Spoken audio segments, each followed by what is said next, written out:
Me, I hope that people online can hear me well. If not, please text in the chat, and we'll fix it. My name is Dr. Neofidov, Nikolay Neofidov. I'm PGY4 Adult Neurology Program, and this is my grand rounds. I am. Let me check the chart really quick. Okay, cool. I'm happy to have this discussion with all of you today about iatrogenic immune-mediated CNS disorders. It's kind of interesting and important topic, especially in the settings of changing world where we use more and more biological treatment in different specialties and fields. This is CME code. You will be able to see the same code in the end of the presentation if you need it. And this is my disclosure. I have nothing to disclose with regards to this presentation. And this is the agenda for this presentation. We will go from one agent to another, and we will touch how these agents can affect central nervous system from adverse events standpoint. And we will see what is the most common clinical science, what is the diagnostic workup, and how we can treat it appropriately to help patients overcome these problems. And why I decided to do this topic, there is three reasons. First, every year, let's say every year, we get new drugs which based on monoclonal antibodies or reprogrammed T cells, and this is very fast expanding field, and I think that it is important to us as a specialist to know what side effects can these medications cause. Also, in the last oncology guidelines, they say that for majority of side effects, participation of neurologist is mandatory for, especially for severe forms. And knowledge in this field can help significantly in real clinical practice.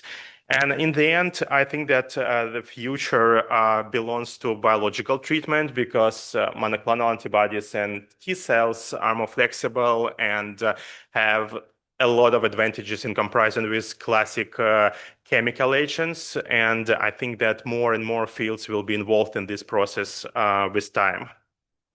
And we're going to start from the first agent, from checkpoint inhibitors. Checkpoint inhibitors have a very widespread use in oncology and in other specialties. They have more than 60 indications. We have more 13 different agents at this point. A lot of patients already got checkpoint inhibitors for different indications,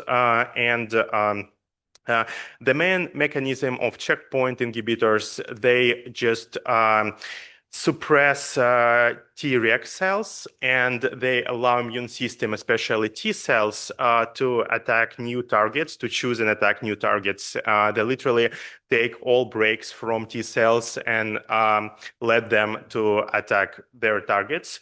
There is four principal mechanisms what we use now for these medications. It's first of all, it's programmed cell death protein 1, PD1. It's antigen PDL1. Also, it is cytotoxic T lymphocyte associated protein 4, and the newest one is LAG3.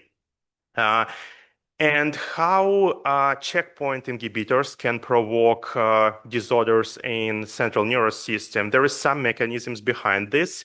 First of all, their direct effect on T regulatory cells. They literally suppress them and allow T cells to attack new targets, but during activations, T cells also release a lot of different cytokines, and these cytokines, the main problem, they can cross BBB easily, and they can cause a lot of different side effects.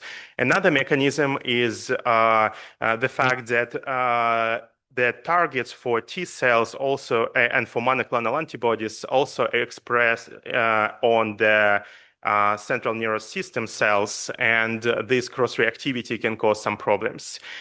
Another mechanism includes epitope spreading, which means when you destroy cancer cells, a lot of new molecules come into the system, and all of them can provoke immune reaction, especially in the settings when you took all breaks from the T cells, and they can recognize through B cells and process and mature to attack new targets.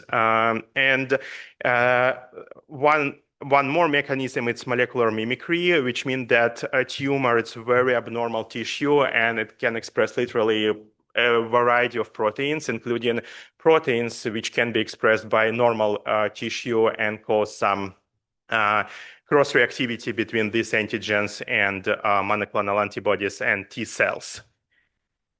And I think the next, what is important to say when somebody got checkpoint inhibitors and how we should approach this, how we should think about what should be our thought process about this patient. First of all, the case will start when oncology will call you and say, like, I gave checkpoint inhibitors to my patient, and now we have new neurological symptoms, and I need your consult to figure out what is going on and how we can manage it.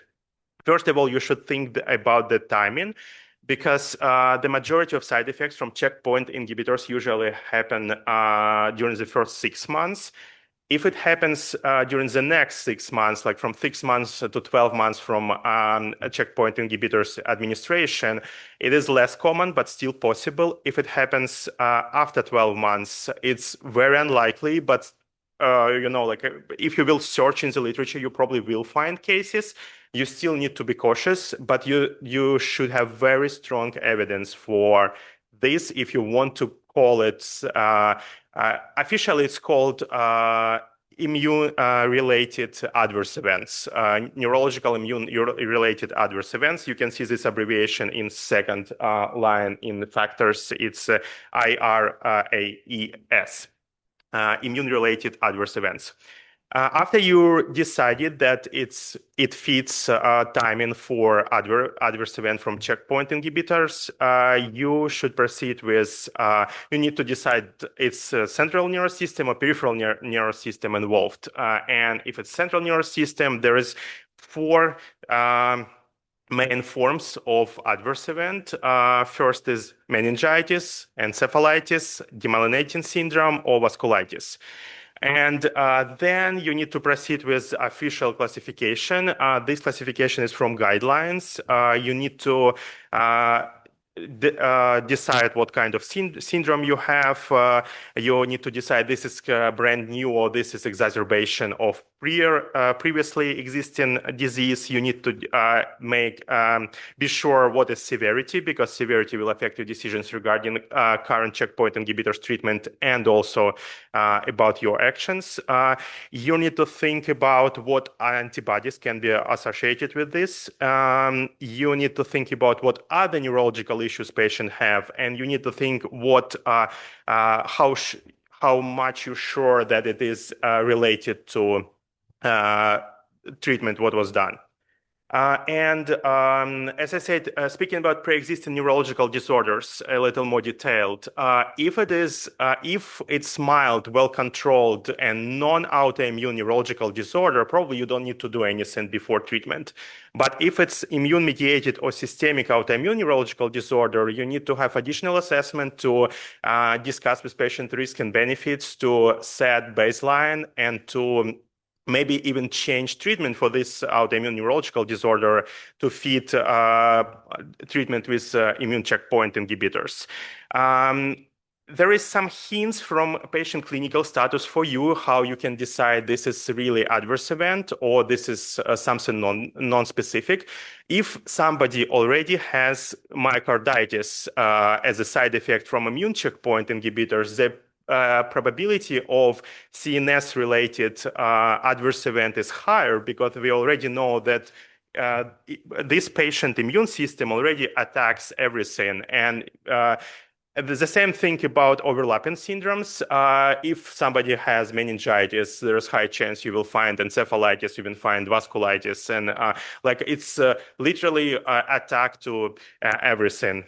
The clinical test, you can halt immune checkpoint inhibitors treatment, and you can initiate steroids and see if patient will improve, and it will also encourage you that side effect from biological treatment. Non-specific symptoms, main guidelines state that you shouldn't call non-specific symptoms like headache, tremor, also fatigue, confusion as an adverse event before you will prove that it is adverse event. You should avoid this situation because a lot of people after chemotherapy, after oncology will be generally weak, confused, can have tremor, can have polyneuropathy, a lot of other stuff. And you should be sure that you should have evidence that it is related to treatment. This is kind of interesting, the last point, autoantibodies and paraneoplastic syndromes. And we are going to talk about it on the next slide. This is a table from different articles. This is all antibodies which were associated with immune-related adverse events from literature. And it's probably a question for our PGY2, PGY3, why I marked some of them red and other is black. What is the difference between these two groups?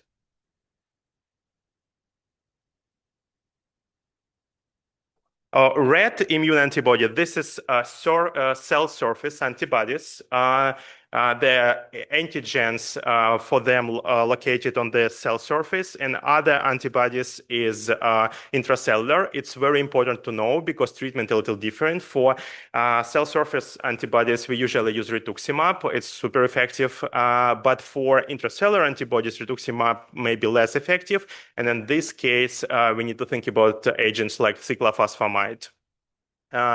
As I said before, when we speak about immune checkpoint inhibitors side effects, it usually hits everything. Like as I said, if somebody has myositis, this patient can have myasthenia gravis, like as a side effect. If somebody have carditis, it can be encephalitis. Like if you see one side effect from immune-related adverse event from immune checkpoint inhibitors, it's automatically put patient at risk to have more.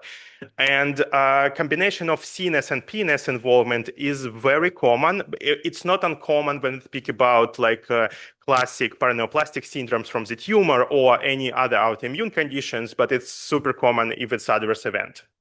And usually, if somebody already had paraneoplastic antibodies or paraneoplastic syndrome before you started treatment with checkpoint inhibitors, it will go much worse and it will be reversible. Like because immune system already attacks nervous system, and you just let it go. You just take all breaks from this, and the process going much worse.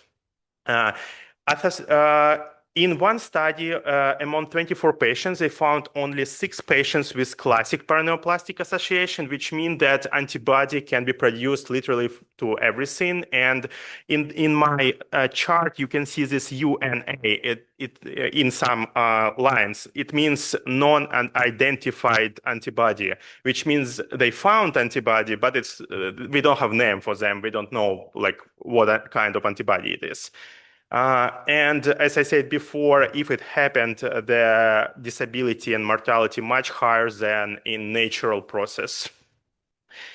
And let's go to the first most common form of the adverse event, and it's meningitis. On the left side of the screen, you can see official criteria for definite, probable, and possible. I'm not going to go through all of them, but the definite diagnosis usually includes biopsy plus, like everything should fit, like clinical picture, laboratory findings, imaging should fit, and biopsy should confirm what you think about.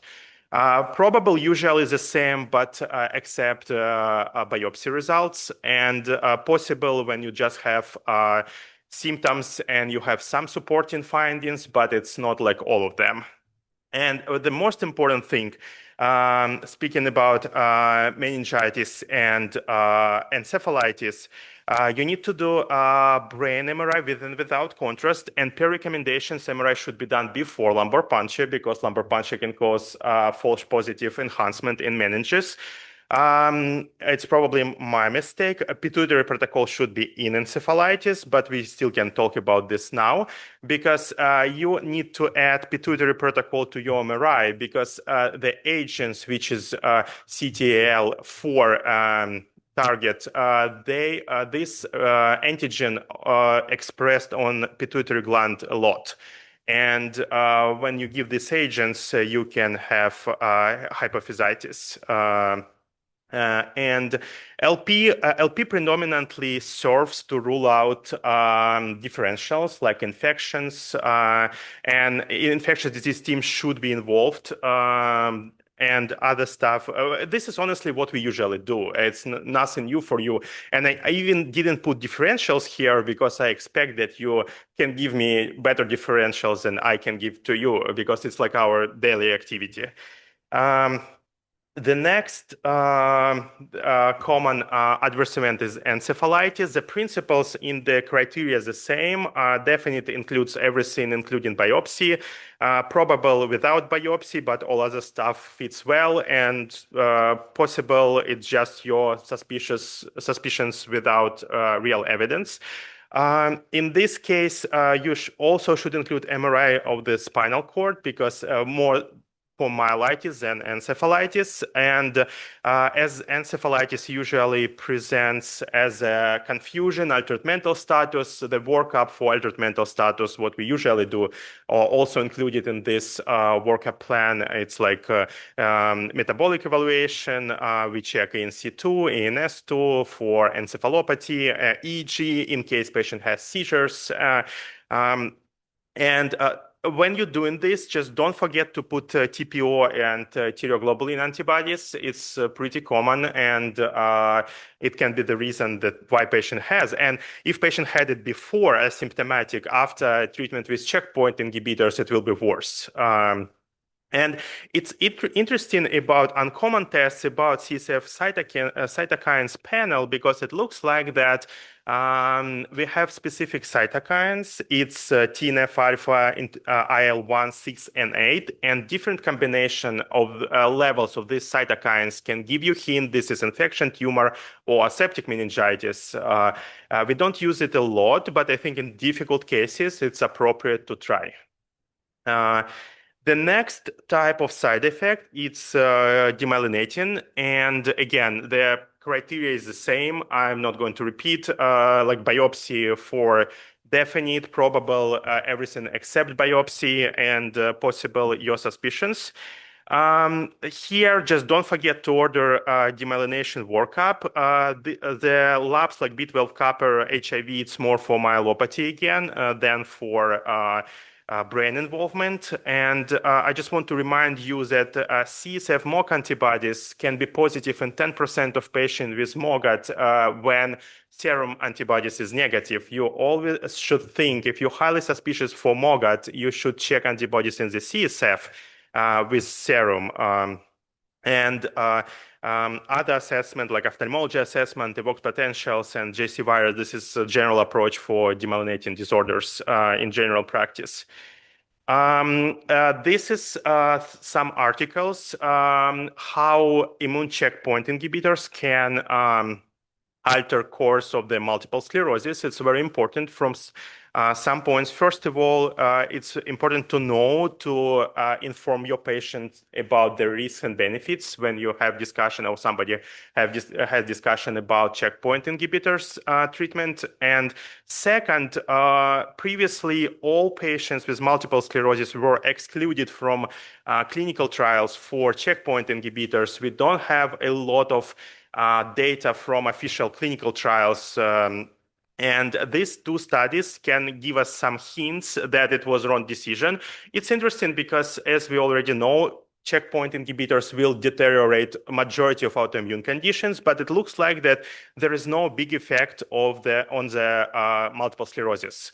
The first trial includes 18 patients, and I just want to highlight some stuff. First of all, majority of them had a very long duration of multiple sclerosis of 16 years, and their EDSS was 2, which tells me that their multiple sclerosis pretty benign. I mean, if you don't have EDSS 2 after 16 years of the disease, it means I will even question your diagnosis, to be honest. But and only one patient from this population had clinical relapse, which completely resolved on steroids, and 2 patients had radiological activity, but 2 out of 3 patients discontinued natalizumab. And natalizumab, well-known medication to provoke rebound effect, which means this is super effective. This is the most effective treatment for multiple sclerosis. But when you stop it in 2-3 months,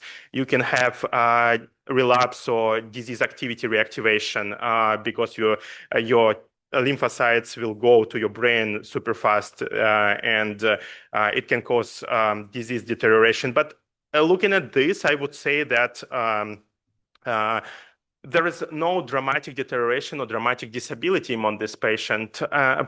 And another study included 66 old patients with multiple sclerosis. All of them were old because we use checkpoint inhibitors predominantly for oncology. And the population of patients usually after 50 years old, if not after 60 years old. And only 2 patients out of 66 had reactivation of their multiple sclerosis after treatment with immune checkpoint inhibitors. This evidence makes us think that patients with multiple sclerosis should be included in checkpoint inhibitors trials because it's relatively safe, looks like, and we will have valuable data to provide care to real, like general population with multiple sclerosis. They also can have tumors. Yeah. I think so. I honestly, I don't think it was prospective, especially 18 patients. I think it was retrospective. They just analyzed. Yeah, and I mean, I don't think that anybody did prospective. I think all of them were retrospective. Just it's probably big centers with like oncology centers, and they just found as many patients with multiple sclerosis as they could, and just analyzed their data. And the last form, but not least, is vasculitis after checkpoint inhibitors. Again, I'm not going to tell you about symptoms of vasculitis because you probably can tell me better than I can tell you. It's like stroke and headache and like aseptic meningitis plus stroke, the main symptoms. Of course, in this case, you need to add vessels imaging to your workup, as usual we do with stroke. You need to remember about specific infection agents which can cause strokes and vasculitis, like VZV or syphilis. Don't forget about stroke workup, like hypercoagulable workup. Depends on the situation, like it depends on the risk factors. Like these people already more likely have malignancy and hypercoagulable state. Rheumatology evaluation, DSA, it's usual workup for stroke if patient has risk factors to have it. And speaking about treatment, first of all, you need to decide how severe is your immune-related adverse event. And usually, like in this field in oncology, people use CTC-AE, which means common terminology criteria for adverse events. It's a big book with all possible symptoms and signs, and all of them graded from mild to severe. And based on this, you need to decide, do you want to stop treatment or not?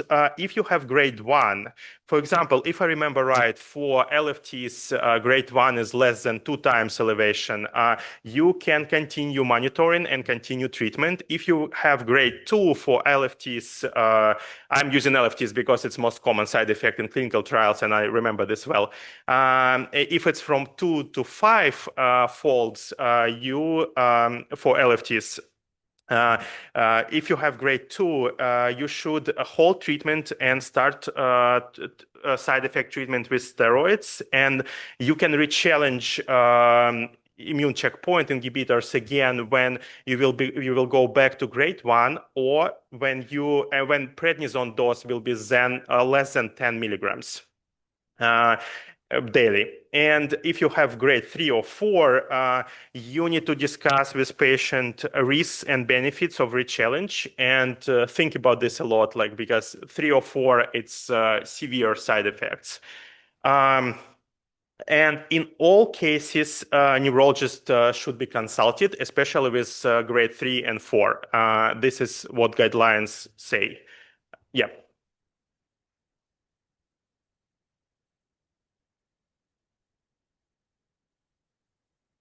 It's a very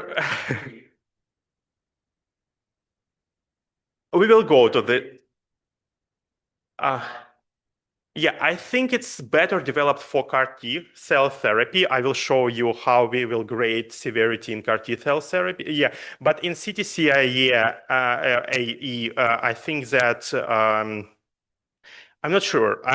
I hope they involve neurologists, but usually it is based on like, if you're talking about severity, I expect it will say, like, if patient have seizures, it is at least grade 3. If patient in coma, it's grade 4. Like, it's usually based on the most severe domain in the scale. Um, yeah, I'm not sure I was a neurologist, because this criteria was initially developed for cancer and clinical trials in cancer, but now it's applied to many different fields, including multiple sclerosis. In all clinical trials for multiple sclerosis, we use CTC-AE as a scale to grade side effects. Yeah, and speaking about treatment, when you see patient with signs of encephalitis and meningitis, even after checkpoint inhibitors therapy, you always should think about differentials, especially about infection. And first action should be start antibiotics and antiviral medications to cover it before you will prove that patient doesn't have infection. And then when you're sure that patient doesn't have infection, the first line treatment is steroids for encephalitis, which is considered more severe. You should use IV steroids and mandatory IVIG or Plex with steroids. You shouldn't wait. You should start them together. And second line is other biological agents, as rituximab and cyclophosphamide, to bring immune system back to stop it from attacking. And for meningitis, usually meningitis considered as less severe side effect, and you can use oral steroids, but for longer time. But in severe cases, again, you can use IV steroids. If you're suspicious for demyelinating side effect, you need to stop ICI in all cases, immune checkpoint inhibitors in all cases. And again, treat it as usually you treat exacerbation of demyelinating disease with steroids. And if optic nerve involved, neuro-ophthalmology consult will be valuable. For vasculitis, it's only 20 cases described in literature, which makes our understanding and recommendations very limited. It's based on expert opinions right now. We don't have any good trials or any good statistic about this. And I just wanted to show you how stroke can look like after checkpoint inhibitors. On the 2A and 2B, you can see enhancement around the basilar artery, and I think it's M2 on the left side. And on the 2C, 2D, you can see typical diffusion restriction on DWI for stroke. And on these slides, you also can see some diffusion restriction, which we typically see with stroke. here and here. And on this slide, again, you can see vasculitis. It's a contrast enhancement around the vessels, which is expected from inflammation. Here you can see a small legend. For me, I just want to tell you about severity of vasculitis after immune checkpoint inhibitors. In this study, 95% of patients were treated with steroids and 5% of patients were treated with IVIG. And I states for improvement and D states for death. And as you can see, vasculitis after immune checkpoint inhibitors is very severe because 55% of patients passed away after they developed this side effect. Yeah.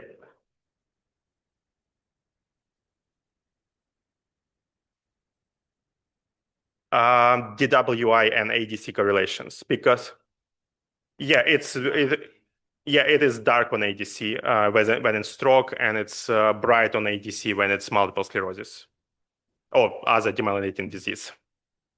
And yeah, this is and speaking about findings related to CSF, it's usually the side effects like meningitis. I didn't say anything about this, but definition of meningitis means that you will find pleocytosis and increased protein.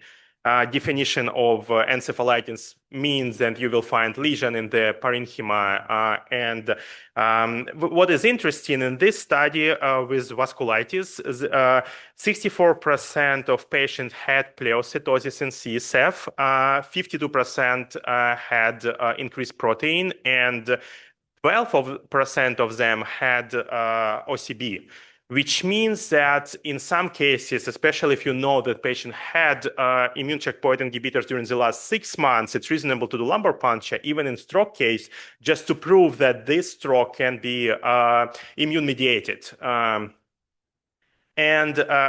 Yeah, as I said, treatment is based on expert opinion and on physician decisions, on physician assessment. The next group of the medications is anti-TNF alpha medications. It's a very old group. We use it for multiple indications like bowel disease, autoimmune bowel disease, rheumatoid arthritis, and all other stuff. There is 3 principal forms of the side effects. It can manifest as multiple sclerosis, it can manifest as myelitis, and it can manifest as optic neuritis. In majority of cases, it's pretty benign. There is low absolute risk to have this side effect. Only 1 in 1,000 patients a year that telling me that it happens very rare. There is 2 clinical trials which showed that there is deterioration of multiple sclerosis after TNF alpha treatment. And we have very strong evidence that first it's 2 patients and second study is 168 patients. 168 patients looks impressive, and now we know that we shouldn't give TNF alpha inhibitors for patients with multiple sclerosis. Why it happens, we don't have a good answer, but we think that TNF alpha inhibitors can inhibit receptors for TNF alpha peripherally, but not in CNS. And TNF alpha will be redistributed to CNS and cause more issues there. Because TNF alpha have 2 receptors, a TNF receptor 1 and TNF receptor 2.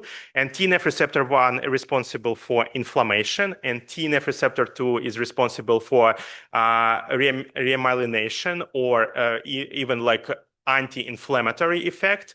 But the main theory that the many agents cannot cross BBB and they can suppress TNF peripherally but not central, and it causes redistribution of TNF to central nervous system.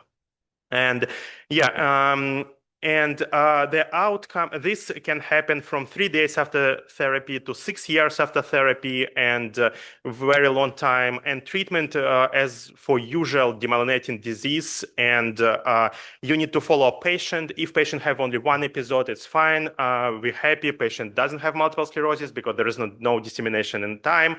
But if patient will have additional episodes, it's probably manifestation of multiple sclerosis provoked by TNF alpha, anti-TNF alpha agent.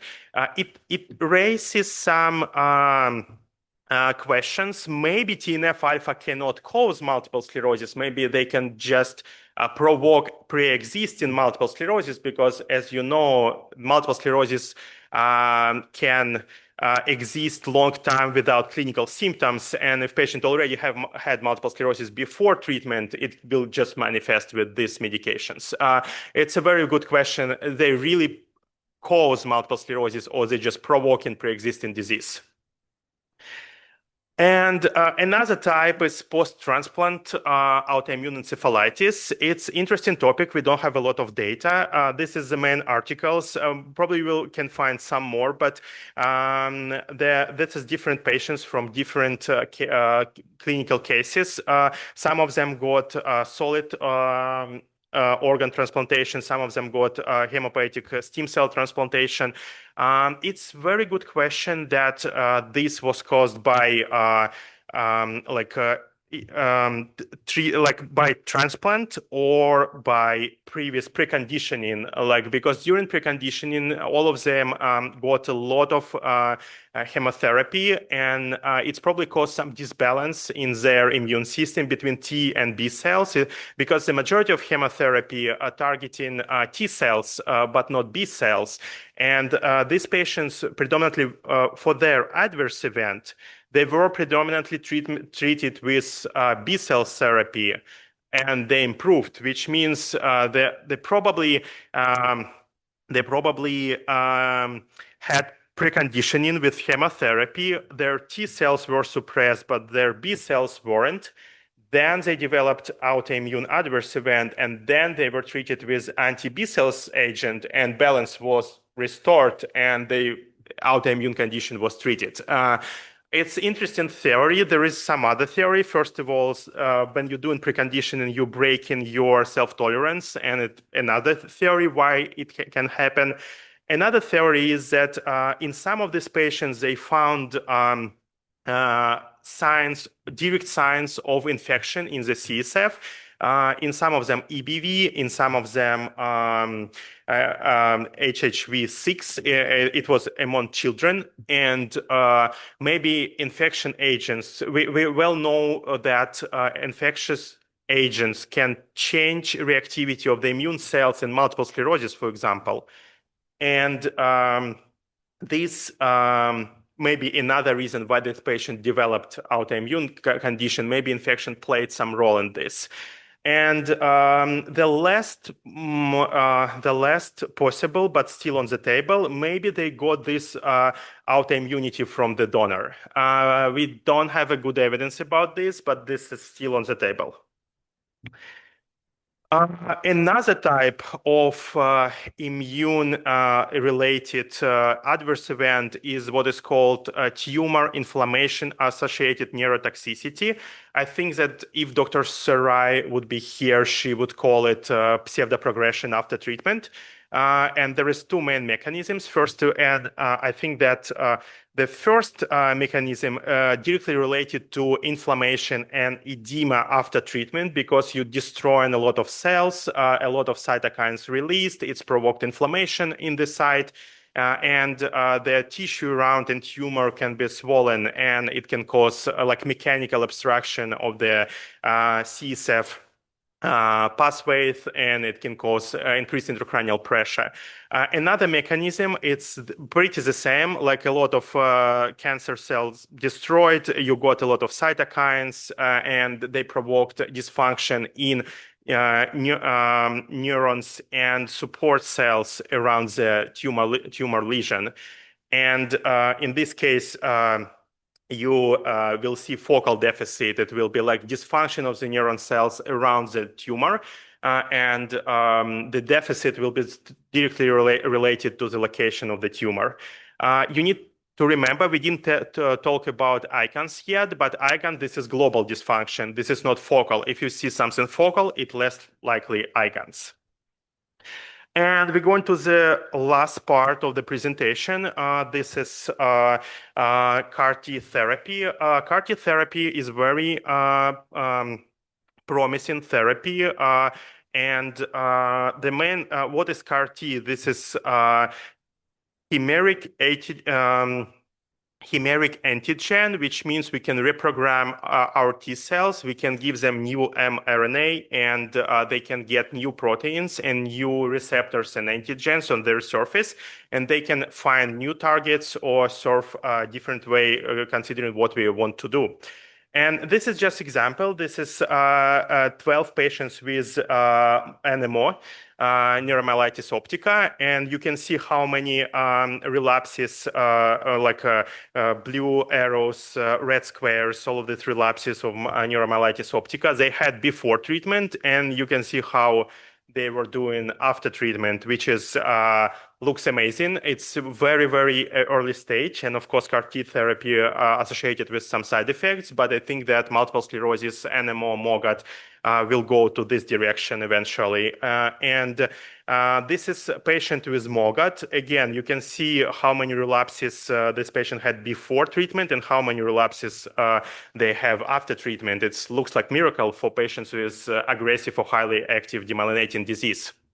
And we have two technologies right now how we can get the first older technology using a viral vector to reprogram T cells. And for this technology, you need to remove T cells from the blood and store them separately from the patient and reprogram them in vitro. But with mRNA lipid nanoparticles, you can reprogram T cells in the body in vivo. It's just one injection with the lipid nanoparticles, and these lipid nanoparticles will deliver new mRNA to T cells. T cells will use it, and you don't need to mobilize T cells, remove them from the body, put them back, infuse them back. You just need to make one injection, and it will reprogram your T cells to new targets. And the most common side effect of the CAR T therapy is ICANS with immune effector cell-associated neurotoxicity. The main mechanism of ICANS is it's not direct T cells toxicity. It's not related to T cells from pathophysiology. It's predominantly related to cytokines release and cytokines crossing blood-brain barrier and causing diffuse dysfunction in the brain, which on images or in clinical settings we will call diffuse brain edema. And you should think about all side effects from this perspective. And I will go through them really quick. Encephalopathy can be very variable in severity. It can be from very mild confusion for complex tasks to coma. Aphasia can again start from very mild word finding difficulties or like any very, very mild speech issues and go to global aphasia. Tremor, it's usually, we don't use grading system for tremor because it's usually benign and very mild severity and self-resolving, but it can be tremor, can be asterixis, or can be myoclonus. Headache doesn't sound very dangerous. Only in one case you should, if patient has headache, you should be cautious. If you're suspicious for increased intracranial pressure, you need to check eyes. You need to check maybe a lot of parameters just to be sure that this headache is just headache without increased ICP. And seizures. This is very red flag in ICANS. If somebody with ICANS have seizures, it means that his ICANS already severe, and seizures usually come at a peak of toxicity, and outcomes worse with seizures. We know that ICANS doesn't exacerbate seizures. If somebody had seizures before he got this treatment, there is no evidence that his seizures will be worse than seizures in patients without pre-existing epilepsy. And we know that prophylactic treatment will not prevent seizures. If somebody is going to have seizures with ICANS, this patient probably will have seizures. We usually don't do prophylaxis, but if patient already developed seizures, we need to treat them. We will talk about this a little later. And focal weakness, from focal weakness standpoint, sorry, I lost. You need to remember about that weakness can be caused by peripheral causes like polyneuropathy, deconditioning, all other stuff on the table. This is usually oncology patients, and these patients usually already got chemotherapy before a CAR T treatment started. You need to remember that weakness should be addressed from not only from CNS standpoint, but from PNS standpoint also. The most dangerous forms of these side effects is cerebral edema. There is one case in literature which developed cytokine release syndrome, and then patient developed severe aphasia, then cerebral edema, and then death, and all of this happened over 12 hours. Which means it can be super malignant, super fast, like you gave medication 12 hours and patient passed away. Vascular events. One study showed that stroke happened in 1 out of 100 patients who got CAR T therapy, but that patient had risk factors like diabetes, hypertension, like regular risk factors for stroke. 2 patients out of 100 got subarachnoid hemorrhage without obvious source of the bleeding. And we think that these like vascular events predominantly related to disseminated intravascular coagulopathy because cytokines storm causing abnormality in this cascade also, and this probably hypercoagulation from activation of this system. And status epilepticus, 10 from 10 to 33% of patients with ICANS will have seizures. And seizures per pathophysiology should be always generalized because it's generalized dysfunction, generalized edema, everything should be generalized. But there is some cases in literature which were described as a partial, like with suspicions for partial origin. But on the EEG, it should be generalized. And as you can see, ICANS usually came early. It's like 5 days after treatment and up to 11 days. And in majority of cases, with appropriate management, it should be complete resolution of the symptoms.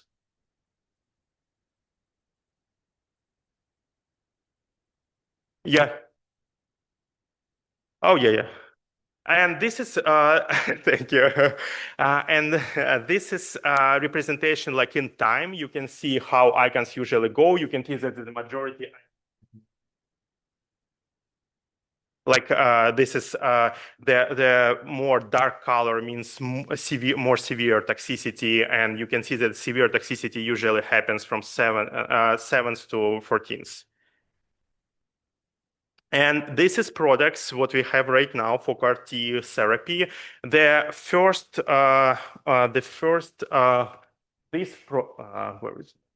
these products CD19 target. These products are B cell maturation agent, and this one product is it's brand new. It's called MAGE-A4 protein.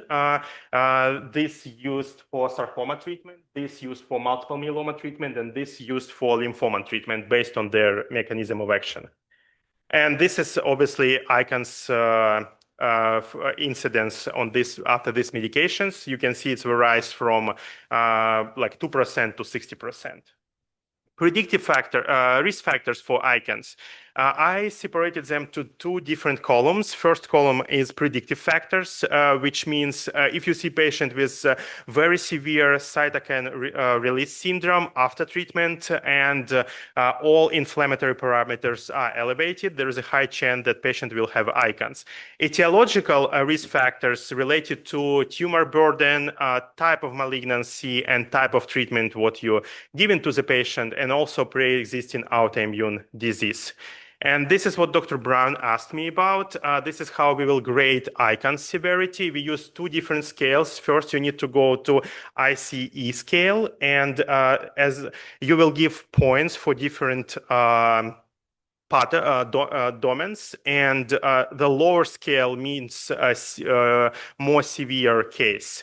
And after you did scaling on this first scale, you will go to second scale, and on second scale you will put your first scale score, and you will assess all other symptoms, and you will decide the severity based on the most severe component. Like if somebody has seizures, as I said, it's already a grade 3 automatically. It doesn't matter what other symptoms patient have. If somebody have like motor findings, hemiparesis or paraparesis, it's automatically grade 4.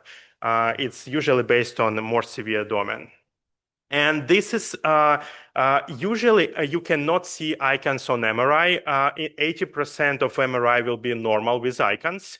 And 100, close to 100% of CT head will be normal in icons case. In rarer cases, you can see T2 flare as you see them on the pictures.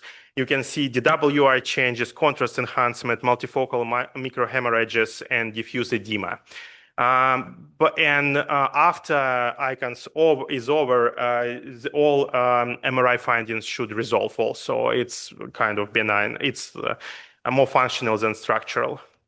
And here I just want to say that sometimes icons can manifest as a press-like picture in the posterior part of the brain. And as I told you before, the pleocytosis and CAR T cell level in the CSF doesn't play a role in icons because icons mediated by cytokines, not by cells. It doesn't matter how much cells you got. You still, but protein level and elevated cytokines level strongly related to severity of icons. You need to remember that icon, this is cytokine mediated problem, not cell mediated. Cells, innocent in this case, they don't do icons. EEG patterns with icons, as I said, in the majority of cases, the patient will be seen with generalized changes like slowing or bifrontal slowing, generalized rhythmic delta or theta activity, or generalized periodic discharges. But if somebody has, I didn't put seizures here because if somebody has seizures, it's obviously seizures. And as I said, majority report states that seizures should be generalized. If they focal, it can be something else. And treatment of icons. The upper part of the slide, it's about like general management, like for nurses, for testing, for imaging. Obviously, you need to get MRI with contrast. For seizures, they recommend to use Keppra first as a first agent for seizure treatment in icons. Speaking about autoimmune condition, it's general like steroids. Steroids will treat everything, obviously. And in severe cases, they also recommend to use specific agent, which is called Anakira. It's IL-1 inhibitor. But it's not effective in all cases because the icons provoked by so many different cytokines, if you will block one pathway, you will not block all other pathways. Like it's too many pathways through cytokines to activate this diffuse dysfunction that in some cases it will be effective, but in some cases it will not. And tocilizumab, it is IL-6 inhibitor. Tocilizumab is very effective when we're speaking about cytokine release syndrome. But again, because tocilizumab is IgG crossing BBB very poorly, and if you will give tocilizumab to patient with icons, it will make his icons worse. Because tocilizumab will not cross BBB and it will block interleukin-6 receptors peripherally, but not central, and it will be again redistribution to central nervous system, and it will make worse. Only 2 doses allowed if patient have combination of severe icons and severe cytokine release syndrome. You need to remember that icons usually develops during the first week after treatment, and if you have progressive neurological symptoms in 20-60 days after treatments, and it's more likely not icons, it's more likely fludarabine-associated neurotoxicity. Fludarabine, this is the most common preconditioning agent before CAR T cell treatment. And you can see images of this irreversible damage. In differentials with ICANS, the symptoms can be very similar, but ICANS usually not associated with visual changes, and fludarabine is associated with visual changes. As I said, you can see a distribution of leukoencephalopathy on the MRI, which is typical for fludarabine. Treatment is steroids, and as I said before, ICANS is very benign condition. If you do everything right, in majority of cases, it will be complete resolution in 2 weeks. If we talk about fludarabine toxicity, which happens in 20, 60 days after treatment, it's more likely fatal, it's progressive, and majority of patients will not survive. Non-ICANS side effects includes multiple different forms, but I want to emphasize that they're not related to cytokines, they're related to T cells. It's direct T cells toxicity. And CNS pulses, the most common it's 6, and the next is 3 and 5 nerves, and treatment is usual with prednisone for immune-mediated conditions. Myelopathy, mechanism is unclear. In articles they say it can be caused literally from everything, from inflammatory mediator toxicity, from spinal cord infarction, from on target of tumor toxicity, radiation therapy, infections. Like, we don't know why myelopathy happens, and treatment depends predominantly on etiology of the condition. Cerebellar toxicity, it's a brand new side effect from medication which is still in clinical trials, and for multiple myeloma. Ischemic strokes are usually asymptomatic, but usually happens after severe ICANS. And as I said before, it's usually related to disseminated intravascular coagulopathy provoked by cytokines release. And this is treatment of stroke in ICANS. Again, this chart is not very informative. I just would say that it's like your personal decision. You should evaluate patient risk factors for classic stroke, and you should evaluate risk of the DIC, and make a decision about secondary prophylaxis based of combination of these classic risk factors and DIC science, and treat appropriately what you think is etiology for stroke, as we do every day usually. And another side effect is Parkinsonism from CAR T cell. And in this case, I want to emphasize that it's predominantly related to multiple myeloma CAR T cells, anti-BCMA, B cell maturation agent. And Parkinsonism, it's direct T cell toxicity to the brain. And median onset is 36 days. This Parkinsonism or extrapyramidal symptoms can manifest with all possible. What you can tell me about Parkinsonism or extrapyramidal system symptoms, all of them can come. And this is images with ICANS provoked. Yeah, I'm finishing. Yeah, ICANS provoked Parkinsonism. MRI is usually normal. DET scan showing decreased metabolism, and PET usually showing also decreased metabolism in basal ganglia. Treatment, the main goal of treatment of Parkinsonism and ICANS, it's eliminate CAR T cells from the body. You use steroids, you use agents like cyclophosphamide. And cyclophosphamide, as you can see, was very effective. After patients got cyclophosphamide with this yellow, you see that their Parkinsonism is improving and over eventually. And you need to remember that standard treatment for Parkinsonism will not be effective for Parkinsonism caused by ICANS. You need to use cyclophosphamide to treat it. And I think that's all. To summarize, this field is very big and expanding fast. You should base your decision on how to treat patient based on the pathophysiological mechanism of side effect. And you need to be very attentive to small neurological changes in patients after biological treatment because they can be a sign of something more severe in some days or even hours. You need to remember about differentials because, as you know, usually who is getting biological treatment is patient with oncology, patient after chemotherapy, and immunosuppressed patients. You need to consider all of this, not only these side effects can cause symptoms. It can be infection, it can be tumor effect, and some other stuff. And neurologists should be obviously involved in the care. Yeah, and this is my references. And this is Timmy Cott. Thank you very much.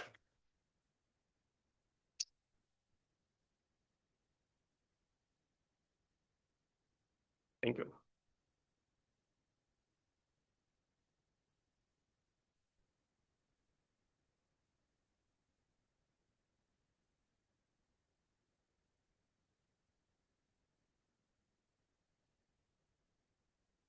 Mhm.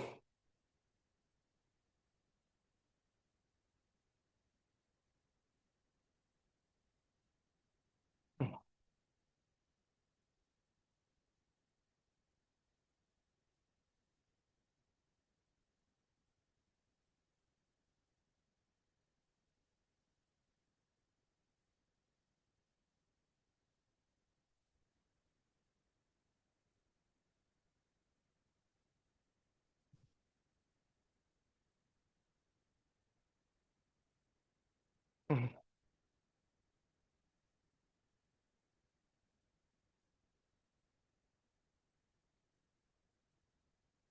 Yeah, I completely agree. This is easy intervention and it can affect activity of our immune system a lot. Go ahead. From destroyed cells. It depends what is the target for the therapy. If it's multiple myeloma, it's multiple myeloma cells. Like it's just because you literally sending T cells to kill somebody. It depends. It can be lymphoma cells, like another T and B cells. It can be multiple myeloma cells. In one example, it can be sarcoma cells. But yeah, it's like it's cytokine release syndrome after you destroy tumor.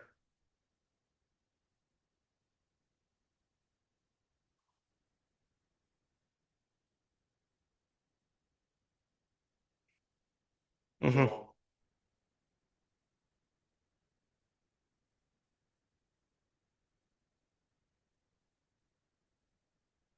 I think that tocilizumab just cannot cross BBB.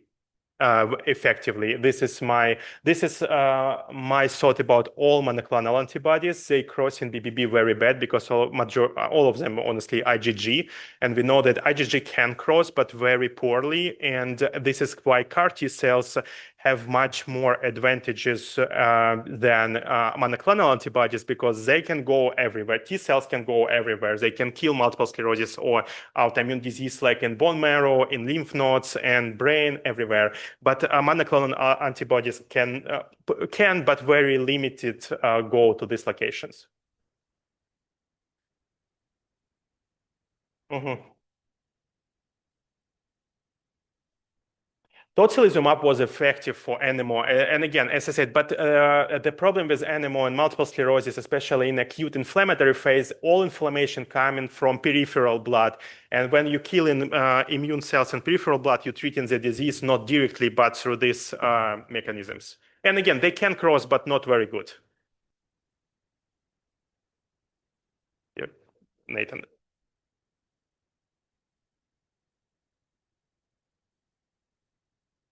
Mhm.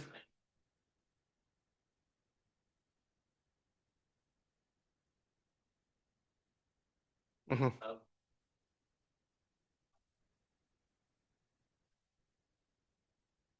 Like like 6 months, yeah. This is what I said. Like it is most common is 6 months, and then less common from 6 to 12 months, and possibly impossible. Sorry for this. After 12 months.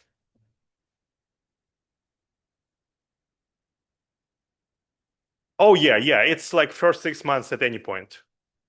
Yeah.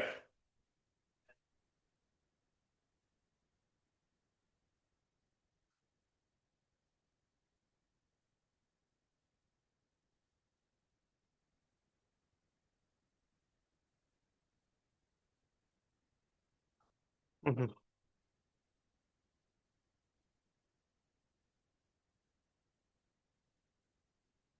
Yeah, I personally didn't see a lot of this, but I think it's a question about severity and grading. And of course, mild severity grade 1 means that it's mild symptoms and it even can be asymptomatic, as I said.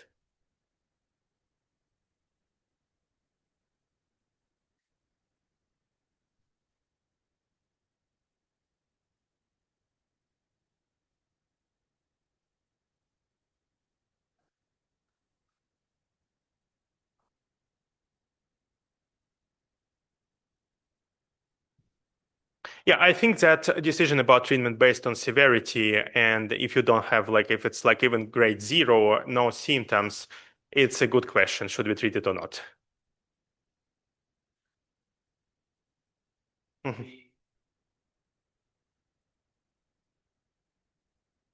This was my thought, but as you can assume, the first person who see these patients is oncologist, and the person who getting consent for treatment is oncologist. And I'm not sure how much they're interested in this. Probably it would be, yeah, yeah. And I think we need clinical trials to evaluate like cost effectiveness of this action, like how many people we will catch with this testing and how much we will pay for this because it's very expensive labs. Yeah, yeah. I mean,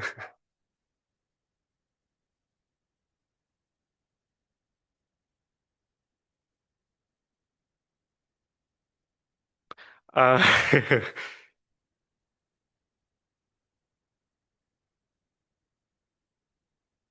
I would say that the cytokines which causing these side effects definitely cross.